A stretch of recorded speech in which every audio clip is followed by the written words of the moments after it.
Well, another day of no progress at the Realty Building as the deadline to get International Towers residents back into the building quickly approaches. As of last check, no demolition work has been done today, but crews continue to assemble a new crane that will help speed up the demolition process. They're working to get the building down to the 4th floor by Friday, August 2nd, so International Towers residents can move back home.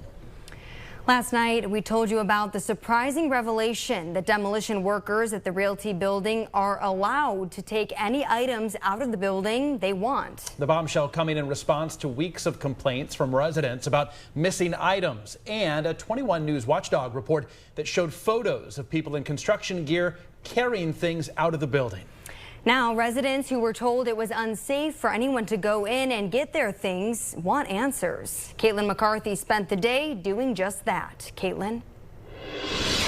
The city is sending mixed messages, telling residents to file police reports, but also saying there are no thefts because the demolition crew has jurisdiction over the building.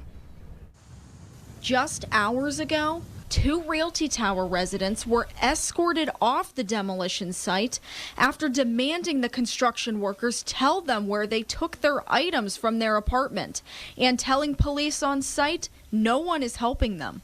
The frustration obviously being felt after it was revealed in last night's council meeting that the demolition crew is allowed to remove items from the building. The owners of the building washing their hands of the matter, saying, quote, "We followed industry standards and operations as advised to us by legal and industry counsel and turned possession and liability of the property to the demolition contractor once our retrieval process was complete."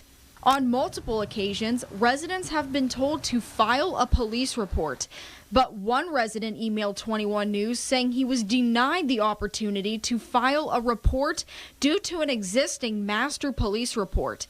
When we asked YPD about this, they said a master police report doesn't exist. I reached out to get clarification from the mayor, police chief, the city's demolition supervisor, and council members, but only the mayor got back to me saying he may be available later this evening. I also tried once again to speak to the owner of the demolition crew. I have a question about the contract. With more local news, I'm Caitlin McCarthy.